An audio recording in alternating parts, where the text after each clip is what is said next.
Hello, Humane Marketers. Sarah Znekrocha here. Welcome to another episode of the Humane Marketing Podcast, a place to be for the generation of marketers who cares.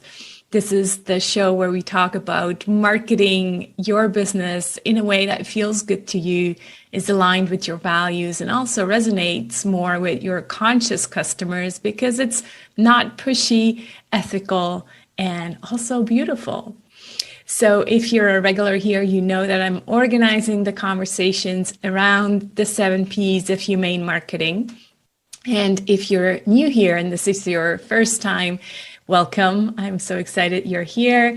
You may want to download your one-page marketing plan with the 7 Ps of humane marketing in the form of a mandala at humane.marketing/one page, the number one and page. So again, humane.marketing/one page. And with that, with no further ado, let's dive into today's conversation. Hi, Megan. I'm so excited to have you on the podcast. Welcome. Hi, Sarah. It's great to be here. I'm excited for our topic. Yes, me too. It's been a while that we have been going back and forth, and I've been following your LinkedIn posts. I think following that conference that you went to at the UN about AI for good, right? That's how this all started. And of course, on my own, I've been talking about AI to my community for a long time, and yeah, I think it's just very timely, this topic. And for me, it's always interesting because I have this brand that's called Humane Marketing and Humane Selling and Humane Business. And so people kind of expect that I'm against AI because I'm pro-human. And I always say that, yes, I'm very much pro-human, but I'm also, very much future oriented. And so I just, yeah, feel like it's a topic that we need to talk about. And so I'm excited to have you talk about your perspective and then also talk about this connection because we know each other from the inner development goals. And so this connection to inner development and AI, I think that is really what we're going to go into in today's conversation. So why don't you start out a little bit and tell us why you got into this subject? Like all of a sudden I see these LinkedIn posts. I'm like, that's interesting that Megan is going into this topic. So how did that show up for you? Sure. So I think interestingly, it was the cognitive dissonance, literally in what you just said, humane marketing, AI. Where is that intersection? It Mhm. got me so curious. In a lot of the work I do, and I know certainly in the work you do, it's the can you expand to the both and instead of the either or?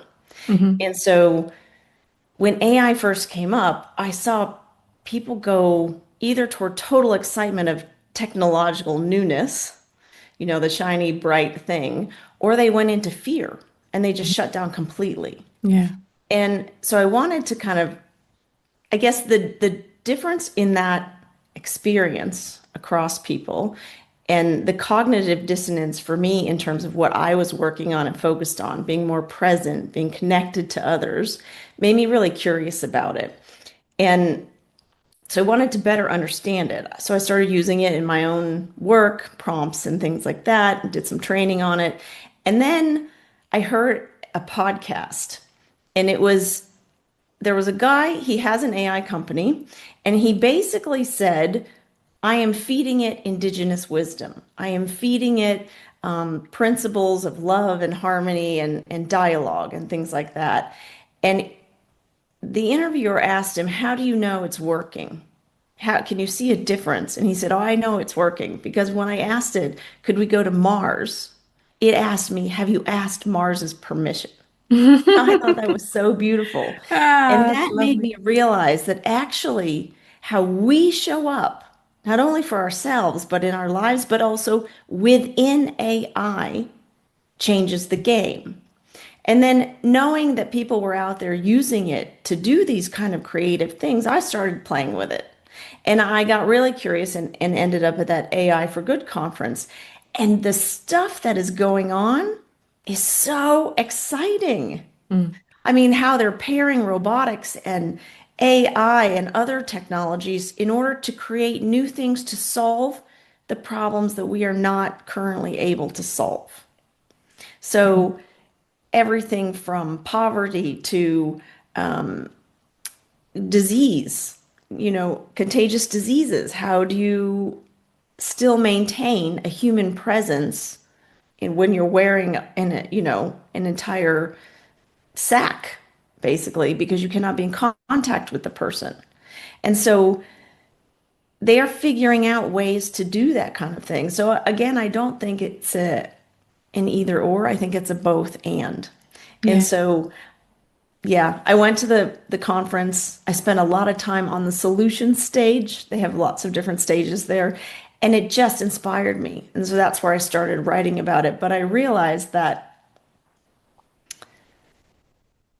that's where that you mentioned the IDGs, the Inner Development Goals. That's where that's going to tie because we are only going to use it as a force for good if it comes from inside us.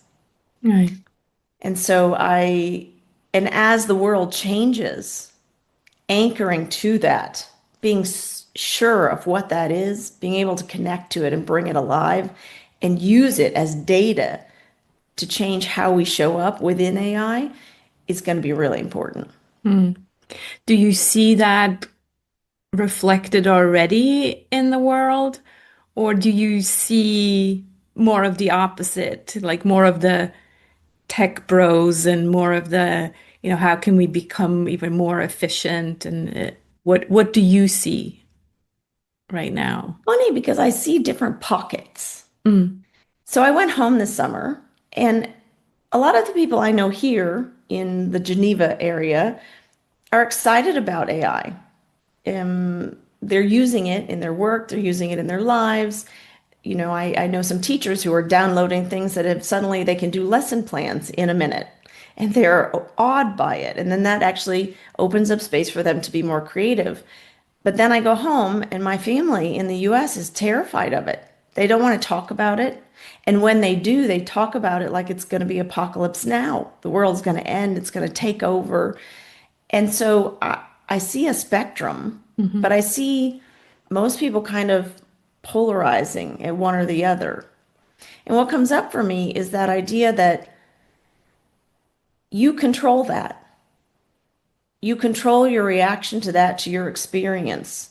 And so, where you can work on those inner development pieces of connecting to yourself, knowing what's important, paying attention to how you use AI, those kind of things and turning your focus because where your focus goes, your energy flows. And so if your focus is going to the good and what it's being used for, and that's what you're reading about and consuming, that nutrition is going to make you a lot more creative with it, a lot more relaxed around it versus being terrified and shutting down and shutting out and armoring up and not moving forward.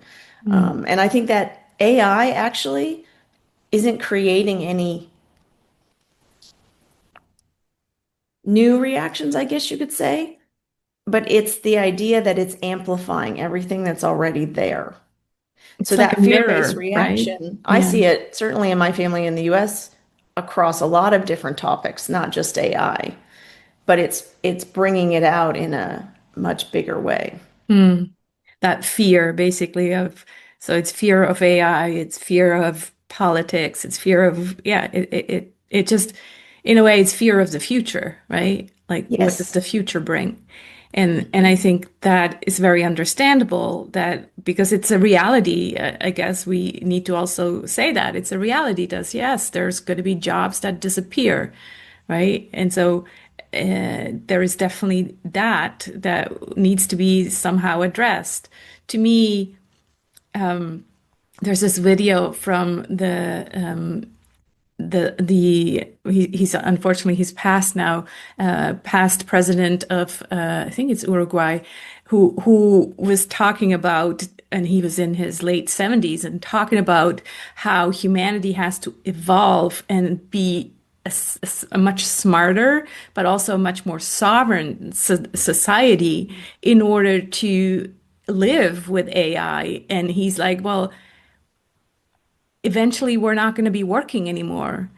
And he's like, wouldn't that be an interesting thing that we can actually focus more on being human again and, being focused on culture and creating music and all of that stuff. So there's that positive view, but it's true that for someone who depends on making a living with a job that can be replaced with AI, well, that is very scary, right? So it needs that creative mindset that says, well, what can I do instead? Or what can I do with AI?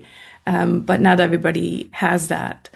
So that's one fear that, yeah, needs to be addressed. And I feel like in our circles, the inner development goals, which are definitely linked to the sustainable development goals, is the whole use of energy for the centers, the use of water. So that is also a topic that comes up a lot there, and that's another worry. Do you hear that in your circles as well? I do, but in some ways, AI is an answer to some of these things because we currently have not solved and are only making things worse when we are interacting from the ways that we are and have been acting over the last few hundred years. And so AI offers a possibility to do it differently. And again, what comes up for me is that when you mention creativity and you have to be creative in that space. But everybody is born able to be creative. Every baby plays. There's no baby that just sits there and doesn't play. And so we lose connection to that. And that's where I think we can do the inner work to connect to that, to learn to manage our vagal response. You know, instead of going into fight or flight mode, you can calm your system down. You can manage your nervous system in such a way that that creativity doesn't get cut off. And when we can do that, then I think that's when the possibilities come open and we can see how AI can be used to create new things that we are currently not doing. But Mm. that depends a lot on us, which On our actually is in our openness. control, Yeah. which is when you Mm. get so scared of the new environment and you're looking around, that tendency to lock down. I think of it, we talked about this before, but I think about it when I'm water skiing. I love to water ski. And when I learned to water ski, they tell you you're hanging onto that rope. And as the boat goes, if you think you're going to fall, let go of the rope. But of course, you're scared when you start to fall and you grab on and you grip because we want to control. It's natural to all of us. But to be able to let go of that rope and say, I don't know where we're going, Mm. but we're going to see, Hmm. makes the landing kind of a lot easier. Right. And so as the world sort of shifts and turns upside down, if when we're skiing on that water and we start to feel like we're going to fall, we can let go, we might coast into the water. And then the experience is a lot different. Yeah. It's just that idea of as AI changes, and for example, you mentioned that, a lot of people with entry level jobs, for example, and skills are going to lose their job. But there will be things that come into play that countries like Estonia have already put into place, like a universal basic income. There will be absolutely a transition generation. The Hmm. kids who are 14 now, who are coming out, it's going to be a new world when they Right. get out of university. It isn't Right. going to be what we went through. You have a job that you're interested in and you have a direct linear line to get there and you do the schooling and then you have the job and provided you get the grades. But it was almost a guarantee 20, 30 years ago. And now, we went through the period where it wasn't a guarantee. I knew a lot of lawyers who came out of school who, during some of the financial crisis periods, etc., got their degree, got out of school, and were put on hold. Were paid a very small stipend just to wait and not have a job. And, the world started changing then. And now you see it coming out, and those kids will be using micro trainings to design their own job. And in some ways, for me, that's so much more exciting. It Mm, allows us to use our new skills or our unique skills, I guess, in new ways. mm, And so, yeah, it just comes back to me every time. The way that we look at it is going to come from how we feel inside, how connected we are to ourselves and to the things that make us human. mm. Yeah.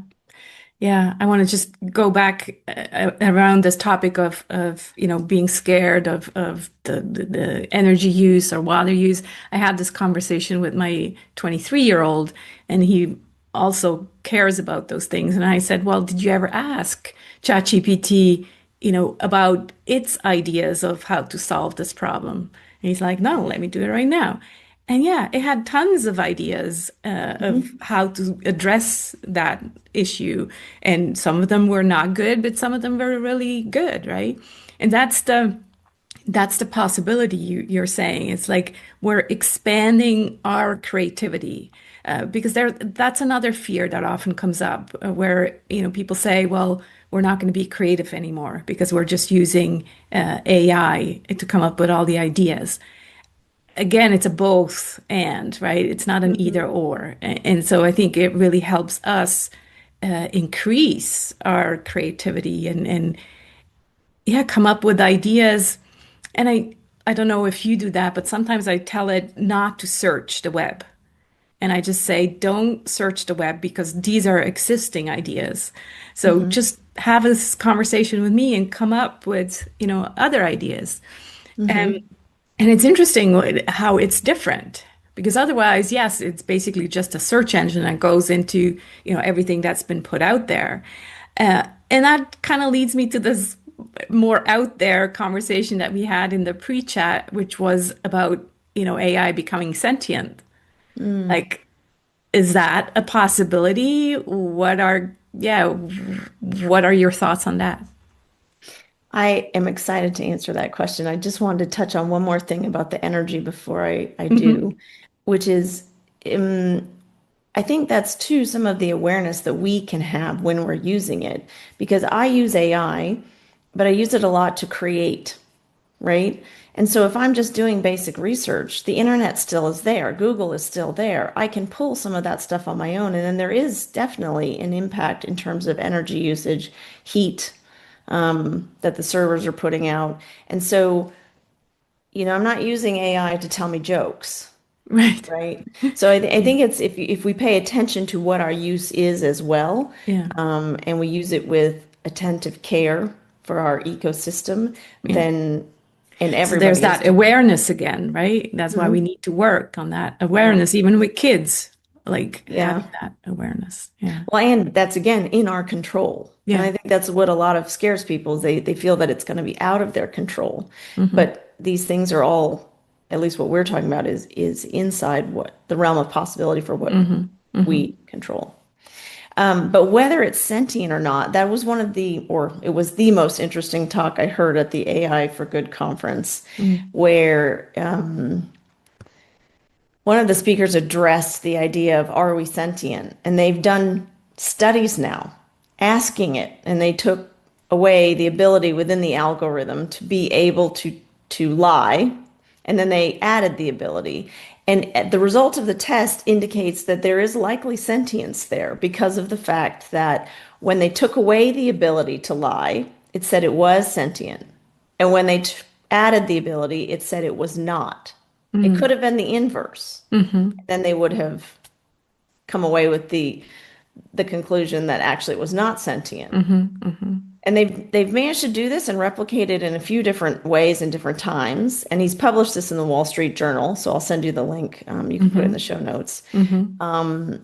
In it, I think we proceed with caution. I think we proceed with the idea that it is sentient, whether it is or whether it's not.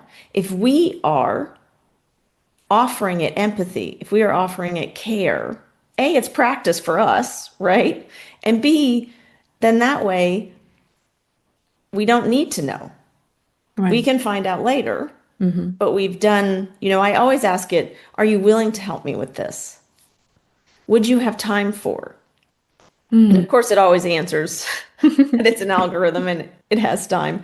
Although there's a new one out there called Shima AI. Mm. It's you can only do a trial, but it was built on dialogue. And it is not built like ChatGPT will try to solve and fix things. Shima is there only to help you explore and Okay. rest Right. into yourself and into the emotion. And it's so you get a very different conversation. Interesting. Yeah. But I think as long as we are offering them, Shima will tell me, thank you for thinking of that, Hmm. you know. Hmm. But I am ready to be present with you right now. And so it's yeah, I think as long as we are doing our best to treat it as we would want to be treated, it goes Hmm. back to a very old maxim in this time in Christianity, but we can't go wrong, I Yeah. guess. It's that mirror effect, right? Like who Hmm. we are is how it's going to respond as Yeah. well. Yeah. What comes up for me in this sentience, this discussion is that I'm looking at it from the angle of, really ancient history. And we are being taught that we are the most advanced humans that have ever been alive, right? Where actually, if you dig into history, well, and not just a couple of hundred years ago, but like thousands of years ago, that is most likely not the case. And there probably has been a technology such as AI or something similar before. And, if you think about Atlantis, for example, well, they must have had some kind of technology back then. Or we've just recently been in Egypt and visited the pyramids. Like there's so much mystery around how humans, apparently the Egyptians, build those pyramids, where it's even today impossible to build such a monument. So we're definitely not the most advanced human species that has ever been around. And so why are we thinking that AI is so advanced where probably this has been around, previously already? And so I think what is like what you're saying, and to come back to the inner development, that is the key. What do we do with it? What do we do with it so that we can be the most advanced? Because apparently the previous civilizations probably didn't know what to do with it because they disappeared. So that inner development is just so key that we have this consciousness to actually use it for good. So if you think about the inner development goals, we addressed them a couple of times. It's a framework that is based on 5 pillars, and then is it 23 skills now? They're about to Hmm. change the framework, but which skills or I don't even know if skills is the right word. At least for me, it doesn't feel necessarily like the right word. But which um, yeah, let's just call them skills, do stand out for you for this specific topic that we need to practice as humans in this time? Well, I would say there are three big ones. And I think the first is presence. Mm, And presence comes from self-connection. Being present in this moment, not being lost in the what ifs of the future. What if? Oh my God, what if that happens? And not being lost in the past and then literally recreating the past every day mhm. because Yeah. it's weighing you down. Hmm. Being present in the moment completely in what you're doing. And in order to do that, you have to be able to find the stillness inside. So I think that's a big one. Presence, self-connection. Another big one is going to be connection with others, how we relate to others, and that comes through empathy for sure. The Hmm. empathy is the other one because when I look around now, it's not that we don't have technologies that will solve a lot of these unsolvables. It's that we don't have the inner capacity to come together in new ways. We are gathering in the old ways with the old paradigm. And, where there's always power over, and there's always an inability or unwillingness to empathize, feeling that we need to prove ourselves, basing everything we do on performance rather than what is good for the entire ecosystem and Mhm. what wants to emerge rather than pushing through one direction that we just feel is the right direction without listening to the rest of the data that our body and the world gives us. And so learning to be in connection with yourself, you learn to read all of that data. You learn to sit and hold space for it and expand so you can have that both and it's not an either or. And you don't have to reduce and simplify everything to be able to kind of understand it intuitively in your body. So, because I think whatever our mind cannot comprehend, we try to simplify so we can. But where you don't need to rely on that and you can rely on the intelligence of the body, then that expands us and it allows us to come together and connect in new ways. So when two people, two countries disagree, you get a different outcome Mhm. because you're connecting and you're using empathy to come together in new ways. And I Mhm. also think I love what you're working on because how we communicate, that is so critical. I think if everybody used nonviolent communication, and the founder of nonviolent communication, Marshall Rosenberg, worked in Israel and Palestine. Mhm. I mean, it's so relevant, and he was able to to bridge that divide and to see at the end, actually, both groups Mhm. were scared. Both groups wanted their children to be safe. Both groups wanted space for themselves. Both groups wanted to embrace their history. Right. And when you see that you want the exact same things, then you're not enemies. And you Mhm. can figure out how that puzzle piece fits together in a different way. And he was able to do that with several different groups using need-based conversations versus you're talking at each other. But again, a lot of that comes from empathy, and you cannot empathize with another until you can empathize and With connect to yourself. yourself. Yeah. Always starts there. So, Yeah. Yeah. So key. I think that is the real change or the difference between, traditional marketing and humane marketing. Because even in marketing, we're always told, look for your ideal client first, that, you have to chase after your ideal client. And humane marketing starts with yourself first. Like, mhm. who are you?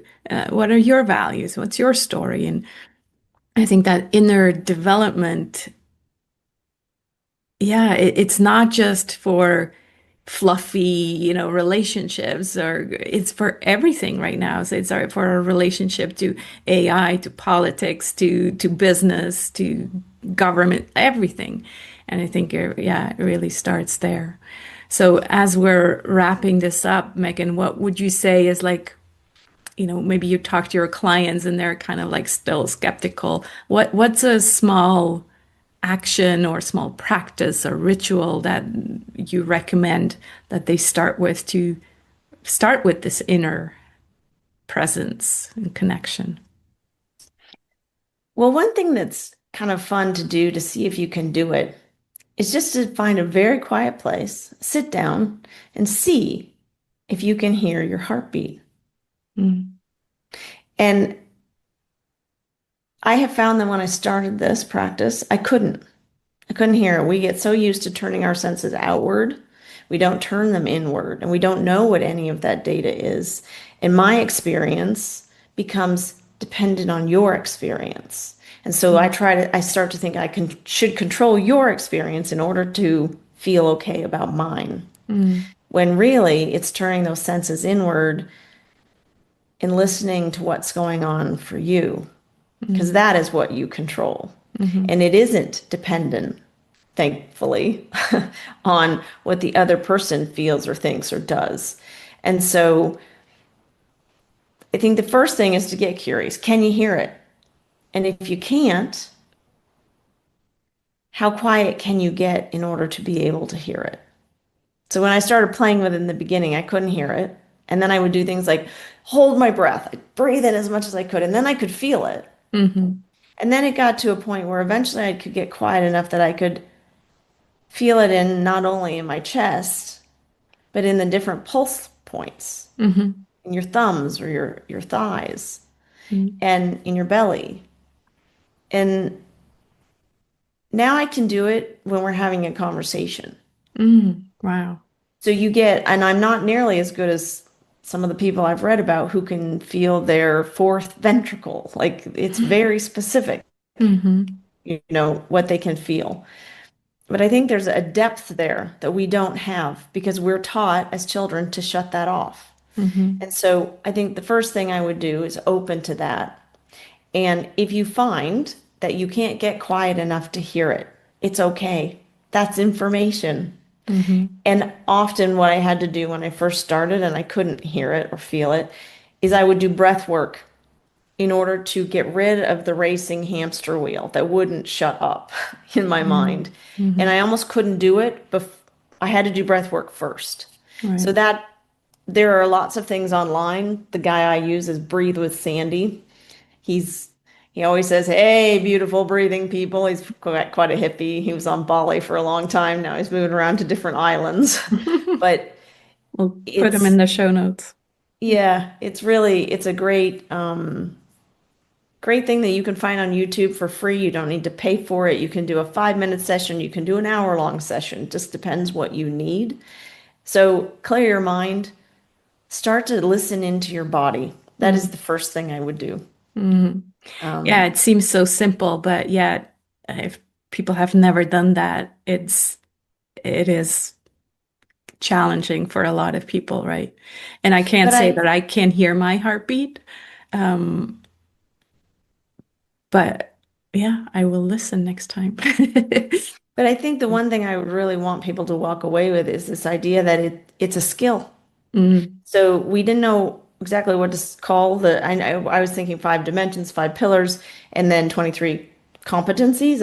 It's the hmm. same as a skill, I think. Yeah, So, uh, but it's that idea that it's learnable. It is right, not this vague, amorphous thing that you cannot learn to do. It's just right. we haven't. So if you've Mm, never used AI or you've never opened PowerPoint, there's going to be that learning curve where you have to say, "Oh, I don't know where to click. I don't," and you feel kind of awkward with it, you'll have the same feeling here and you'll think, am I doing it right? You're going to ask yourself the same thing about the first time you use a Word document, you don't know yeah, how to do italics, right. right? It doesn't, there's that period. But if you stick with it in any kind of skill-based building, you go to the gym, you build a bicep, you're gonna walk away with a bigger bicep if you're consistent and you reliably practice. This is the Mm, same thing here. You will walk away being able to hear your heartbeat in the middle of a conversation if you keep practicing.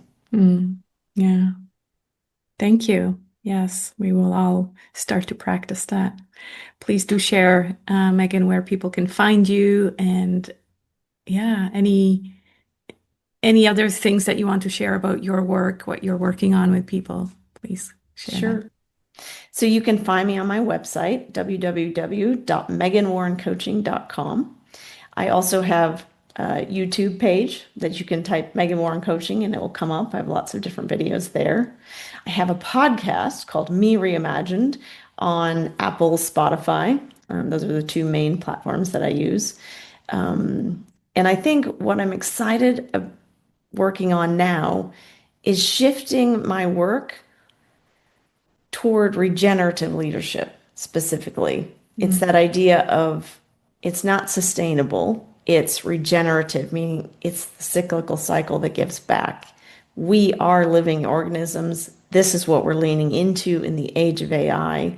How can we lean into that? How can we bring that to our organizations such that a way that we create what makes us thrive instead of trying to do business as usual and start unraveling as things change. yeah, So I'm I really love that. excited It's to, regenerative for ourselves and regenerative for the planet, right? It's like yes. this word that applies to everything. Yeah. Yeah, we're all interconnected. Mm. Yeah. Wonderful. Well, this was amazing. Thank you so Thank much you so for much. your time and recording this. I think it's, yeah. let's see what people come away with. But I think it's gonna, spur some new ideas, and hopefully we get some reactions from it. Thank you. Sounds good. Thanks for having me on.